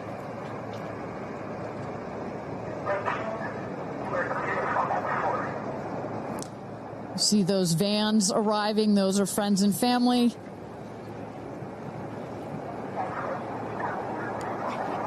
And that's Kerianne looking out the window, in the window to the right there. Lauren Sánchez on the left. And you really get a sense for just how big these windows are. I mean, when you're inside this capsule, it's almost as though you're getting a full 360 panoramic view. One of the cool features of this capsule, the largest windows of any spacecraft. So over a third of the surface area of this craft is windows. And that's on purpose.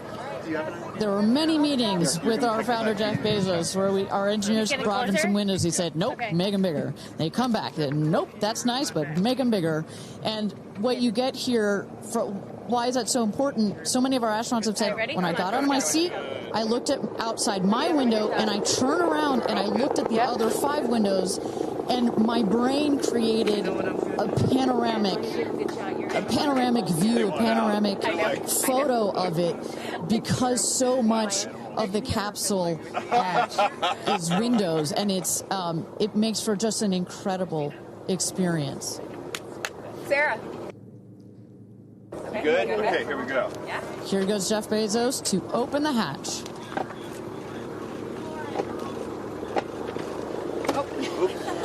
She didn't really close it again. Come on out, guys.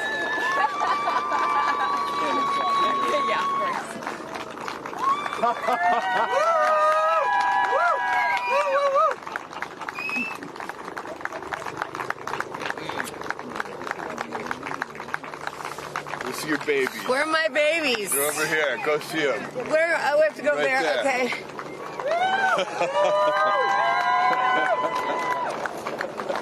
Katie! Woo!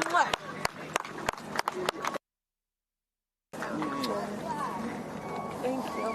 Thank you. Amanda!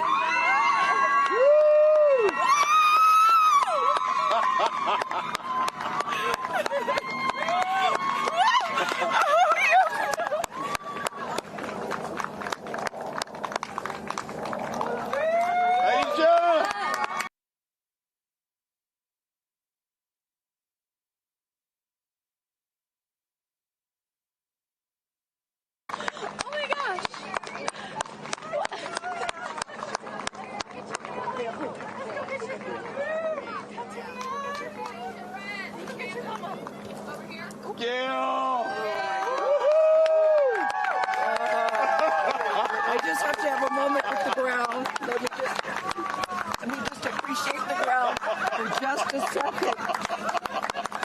Thank you, Jesus. Oh my God. That was amazing. Yeah. That was amazing. I'm so proud. So proud of you. Oh, there we go.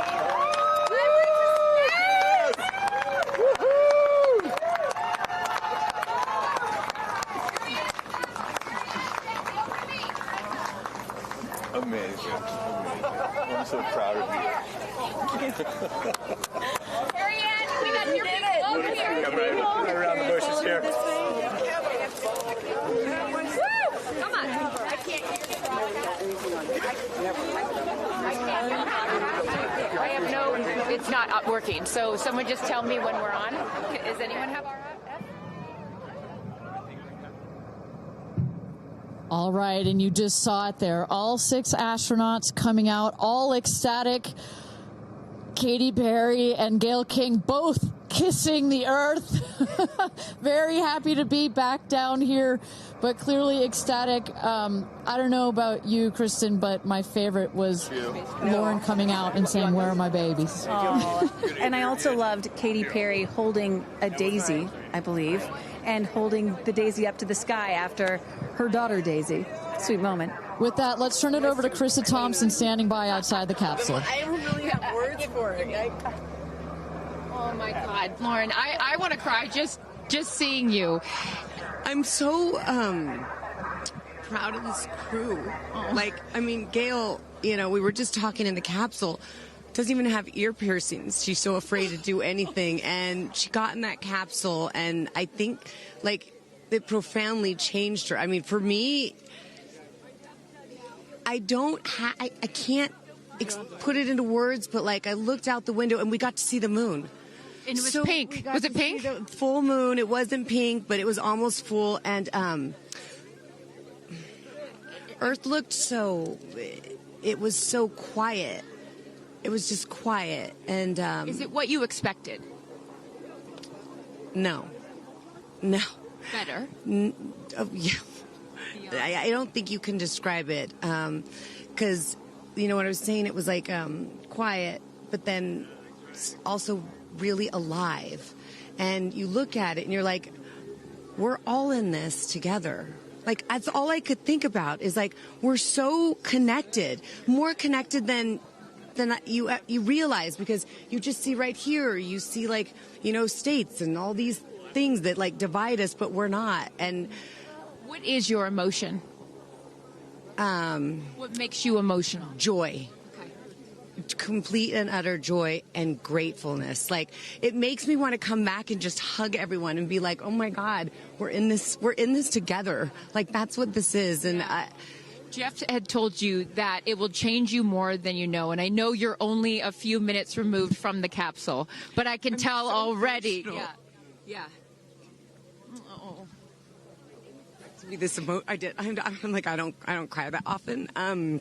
So I didn't expect to be this emotional, but it's also all the love that was in that capsule, and all the heart and the feelings and all the things, and like seeing Jeff before I left, I just went, you know, I had to come back. I mean, we're getting married. If I didn't come back, that would be a bummer for me. Only you, by the way, would say this to me. You said, Jeff, if you don't want to marry me, you don't have to send me to space. Don't have to send me to space. What an incredible experience for you. But the fact that when you're in there, we got to hear some of your audio, but give us some of those moments when you guys, just from the second you took off to the second you landed, describe, if you can, for us what we didn't get to hear.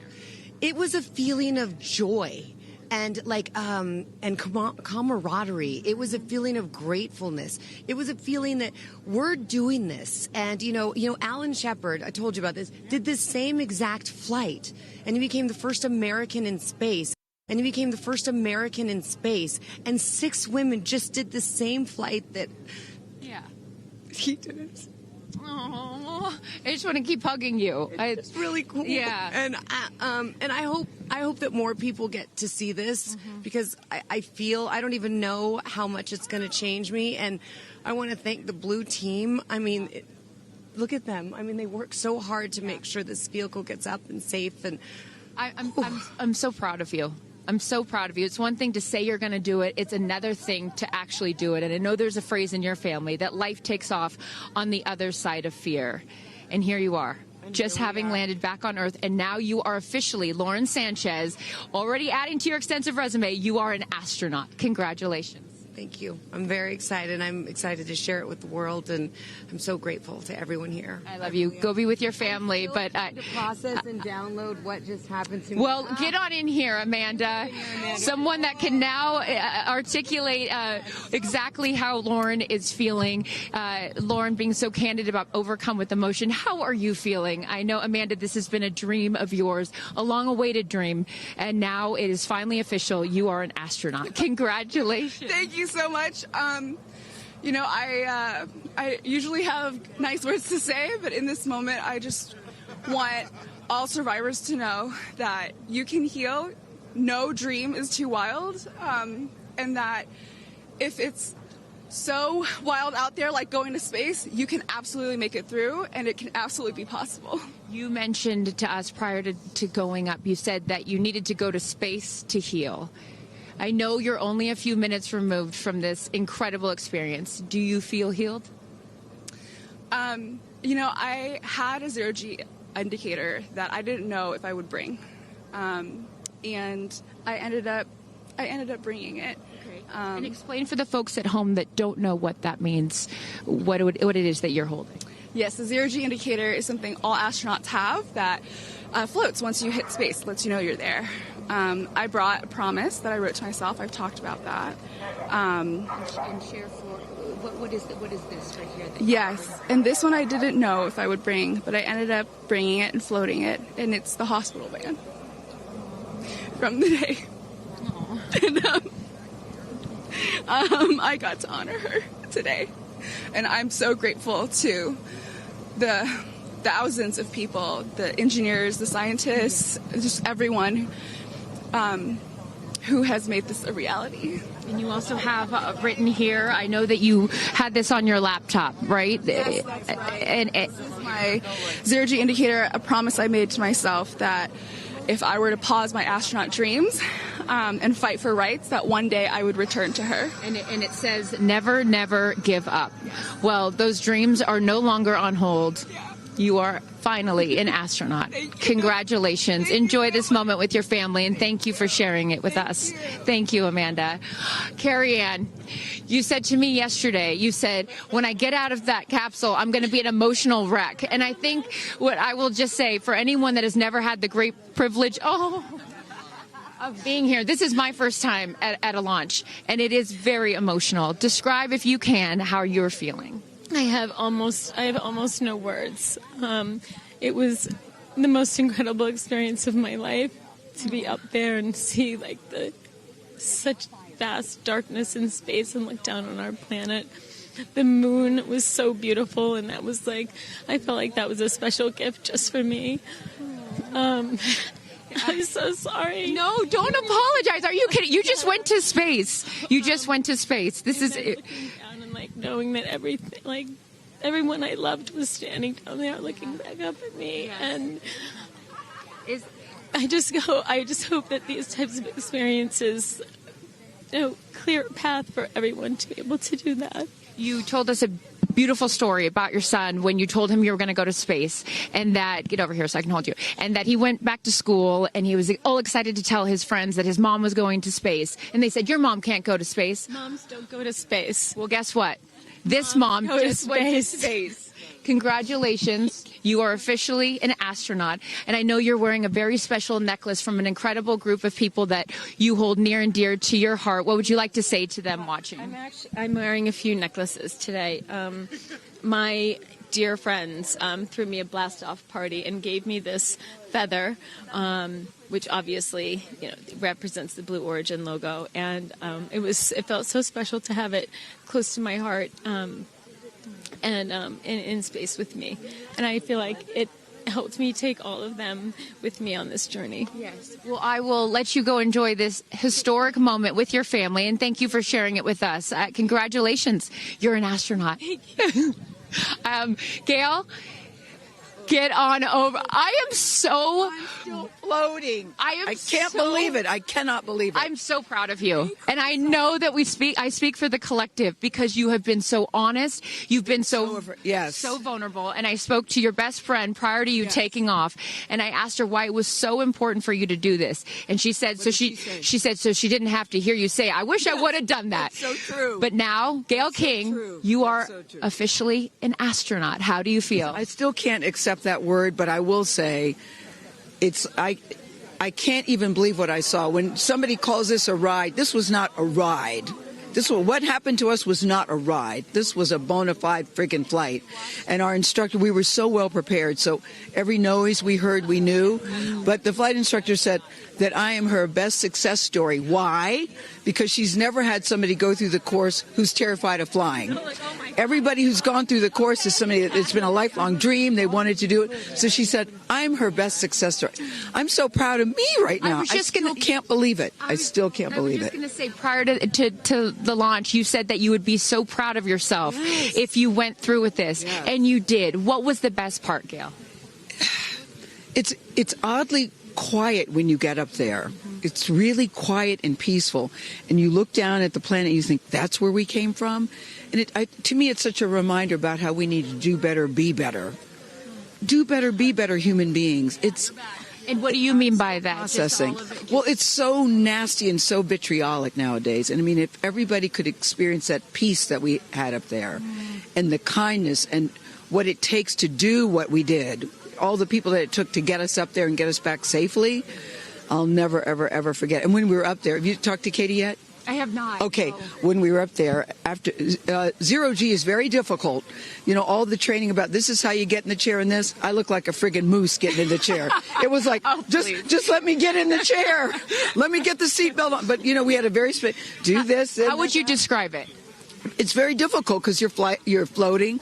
But the best part was when we got back in our seats after 0 G's, Katy sang "What a Wonderful World." She did? That nice? Oh, come on. She sang "What a Wonderful World. I see Did you just dreams." also Oh, cry? yes. Oh. Because we'd been asking her to sing all the time, and she wouldn't. And then, because everybody said, "Sing Roar, sing Fireworks," and she said, "It's not about me. I wanted to talk about the world." Wow. You know, isn't that nice? You got to ask her about that. That's really special. And when Lauren got out, she was overcome by emotion for a lot of reasons, and rightfully so. But she spoke to the group and how close you guys have all become because of this experience. How would you describe the camaraderie that you guys now have together? I would say that we are forever bonded, because you can't go through what we went through to look out for each other, to help each other, and not be changed by that. You know, it really is a true. People throw the word around, but it really is a true sisterhood. Mm-hmm. But it speaks to how we were set up for success. The training was so, I can't stress this enough. The training was so friggin' good. We were set up for success. And it went exactly as they told us it was going to. Every boom that you heard, the drones, the drogues coming out, the parachutes coming out, it went exactly as they said. Are you glad you did it? I am glad I did it. Yeah. I am glad I did it. Yeah. I am very glad. I have no regrets about doing it. What would you say to people watching right now that are scared, that are fearful of anything? What would you say to them? Well, I just said I'm stepping way out of my comfort zone, because this is so not like me. I said up there, I might now get my ears pierced. I've always been afraid. Which is great. I love that you've never had your ears pierced. No, even Hootie at the training center. You don't have your ears pierced? I go, because it hurts. Oh, my gosh. But I mean, for people that are afraid, Eleanor Roosevelt once said, courage is doing something that scares you, but you do it anyway. And I stepped out of my comfort zone in a way that I never thought was possible for me. Mm-hmm. And now that I've done it, I really do feel I can take on anything. Anything. Congratulations, Gayle King. You are an astronaut. Thank you, Chris. I am so excited for you. I'm so excited for you. And I'm going to go with you to get your ears pierced, because I want to get another hole right here.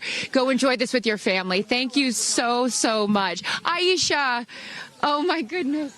Congratulations. Congratulations. You are officially an astronaut. How do you feel? Also, how do you look perfect after just going to space? I mean, my goodness. I will never be the same. I mean, when you get up there and you see the Earth, and it's so beautiful, and it just fills the screen, and it's not just your window, it's like everybody's window, and there's no boundaries, there's no border, there's just Earth. It's incredible. You know, Gayle is so honest that this wasn't her dream, but this was a dream of yours. How do you feel now that you just achieved it? Like I picked the right dream. And when we landed, I said, Exuma, I'm good, Blue Calm, but I'm ready to go back. Wow, really? Yeah. What was the best part for you? The best part for me, actually the whole thing. But we got in and we counted down from 10. And then I started to hear some singing. And when we lifted off, everybody, you could just feel the energy in the capsule. And when we got up there and we got out of our seats, we all just looked at each other. And there was this moment, and I can't wait for people to see it on the video, but there was a very special moment between all of us. And it's just beautiful. It's so beautiful. Yes. Where is your grandfather? Your 92-year-old grandfather, who I know you were so excited to bring. What did he say to you when you got out of this capsule and got to see him for the first time? He said, I was really worried for you, but then Oprah squeezed me. Oprah has a way of making us all feel just a little bit more at home and a little bit calmer. I know your father is watching down on you, and he is your angel. What do you think he's thinking right now in heaven? I think he was like, woo! To have the opportunity to have flown his star in my flight bag and to have a perspective that very few people get to have of Earth, I just feel a renewed connection to everything in life and where we are, and I can't wait to go back out there and pour what I've learned into the world. You have given so much to so many, and I know there are a lot of people watching right now, some young boys and some young girls that are inspired constantly by you. What would you like to say to them? Dream it, plan it, and go and do it. I never really thought I could go to space, although I really wanted to go. And today just confirmed that dreams are real, and sometimes reality is wrong. And your dreams just came true. Congratulations. Go enjoy this with your family. Thank you for sharing your experience with us. Katie. Of the group. No, you're not the crier of the group. Feeler of the group. No, you are not. I'm crier. I'm going to tell you something right now. You are officially an astronaut. Thank you so much. How do you feel? I feel super connected to love. So connected to love. I think this experience has shown me you never know how much love is inside of you, like how much love you have to give, and how loved you are until the day you launch. We had these incredible shots of Daisy watching you as the rocket, it'll make me cry, as the rocket's going up, and she was so proud. Just kept saying, Mommy, Mommy. And I know you'll feel the same way when you watch it. And you brought a real life Daisy up. That's it was right. important for you, not only because it's your daughter's name, but why else was that important to bring it? Daisies are common flowers, but they grow through any condition. They go through cement, they go through cracks, they go through walls. They are resilient, they are powerful, they are strong, they are everywhere. Flowers are, to me, God's smile, but it's also a reminder of our beautiful earth and the flowers here and God's smile and the beautiful magic that is everywhere, all around us, and even in a simple daisy. So to really appreciate it and remember it and take care of it and protect it. Gayle shared with us the song that you sang when you got up there. What a wonderful world. Why was that important to sing that particular song? I've covered that song in the past, and obviously, like, my higher self is always steering the ship, because I had no clue that one day I would decide to sing a little bit of that in space. But I think that it's not about me. It's not about singing my songs. It's about a collective energy in there. It's about us. It's about making space for future women and taking up space and belonging. And it's about this wonderful world that we see right out there and appreciating it. This is all for the benefit of Earth. You have done so many incredible things in your life, selling millions of records, selling out stadiums. Where does this experience rate for you? This experience is right. It's second to being a mom. Wow. Yeah, that's it. And that's why it was hard for me to go, because that's all my love right there. And I have to surrender and trust that the universe is going to take care of me and protect me, and also my family and my daughter. Because, like, I am full up from being able to get that gift of being a mom. And to go to space is incredible. And I wanted to model courage and worthiness. And fearlessness. You did. You said you wanted to go to space for the fearless women in your life as well, your sister and your mom. Yeah. What was their reaction when you got to see them after you got off the capsule? I have only seen my mom, and I was like, "Are you okay, Mom?" She just knew. She knew. She was totally okay. And I'm sure she was speaking in tongues underneath her breath, as she does all the time. She would do that for anything else, but definitely today. But she was so super confident. My mom, she has this thing where she can see. I mean, even down to the name of, like, the capsule being tortoise. I know you spoke to all of your fans about that the capsule's named tortoise, the feather on the side, the symbol of Blue Origin, all of those gave you confidence that this was the right thing for you to do, correct? Yeah, because I just asked for a sign from the heavens, from my angels, and they're like, well, here's the feather, which is what your mother calls you, and if that's not enough, the capsule's named Tortoise, which is your second nickname that your mother calls you. And I'm like, okay, I'm going. Yeah. I got the message, and I'm going to get the message. Before I let you get back to your family, I just have to ask you, describe for us, because you're so brilliant at putting, words together and describing moments that we can all appreciate later. How would you describe the moment when you took off and then the moment you landed? The moment, I mean, it is the highest high, and it is surrender to the unknown, trust, and this whole journey is not just about going to space. It's the training, it's the team, it's the whole thing. I couldn't recommend this experience more. This is like up there with all the, different tools that I've learned in my life, from meditation to the Hoffman process, this is up there because what you're doing is you're like really finding the love for yourself, because you got to trust in yourself on this journey. And then you're feeling the love when you come down, for sure. And you're feeling that strength. So I feel really connected to that strong, divine feminine right now. By the way, you're such a badass. I love that the month of April, you're like, I'm going to space and I'm launching my tour. I mean, it's really incredible. Now I know I'm asking this question for your fans. Will you write a song about this experience? Oh, for sure. 100%. And not only that, I got to reveal my set list for the tour on a butterfly. How apropos. Incredible. Just flying in space. I don't know if anyone's ever in space. I don't know if anyone's ever done that before, so I'll just There's a lot of things that you have done first. You are now officially an astronaut, and let me just tell you, on behalf of everyone here at Blue Origin, our webcast, and everyone, all of these individuals that put this incredible thing on, congratulations. Thank you so much. Thank you for sharing your experience. Is it a 10 out of 10? That's my review. 10 out of 10. You There definitely go. go for it. 10 out of 10. Thank you, Katy. Congratulations.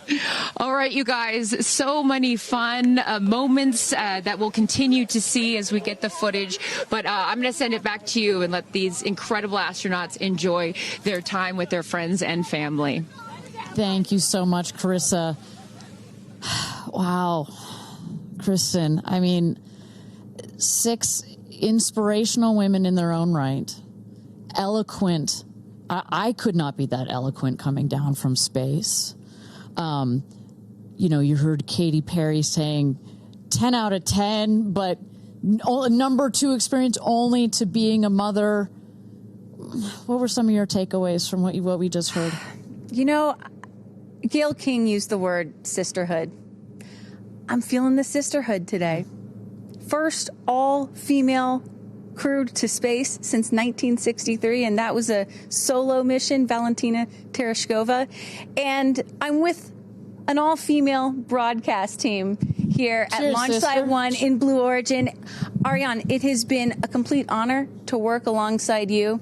It has been such an honor to watch all of the things that these women and their loved ones have said about what this experience means to them, because I am a firm believer that if you don't understand why people come out here to watch a space flight, it's just because you haven't seen a launch yet and you haven't been a part of this experience. And I truly believe what we witnessed here today is something that will continue to open up spaceflight and this experience for all of humanity and our little ones at home. 100%. You know, I said it earlier. You can't be it if you can't see it. And to see these 6 women go up and the roles that they have played before, but I can't wait to see the roles that they play afterwards in their way of telling this story for the world to hear, to experience, to see.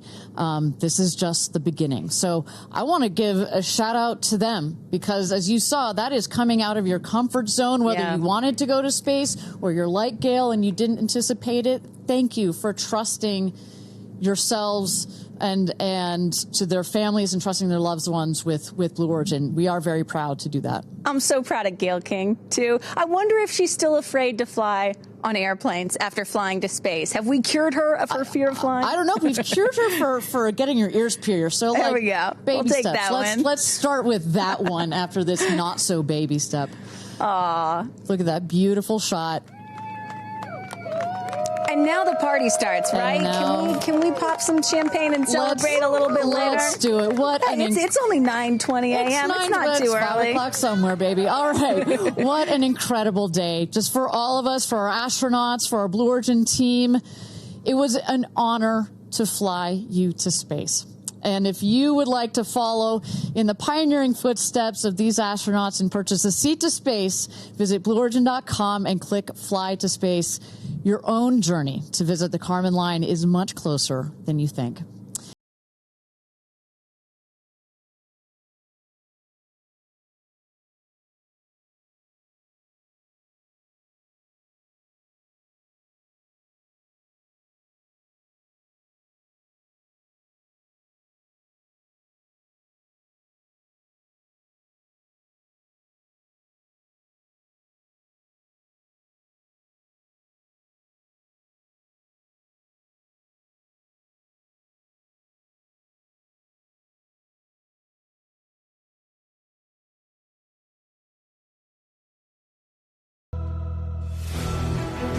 you ever dreamed of going to space? A once-in-a-lifetime journey is closer than you think. To book your flight, visit blueorigin.com and click Fly to Space. Tell us as much as you can about yourself. Once we receive your inquiry, our team will reach out to guide you through your journey. It's your time to join the new generation of astronauts.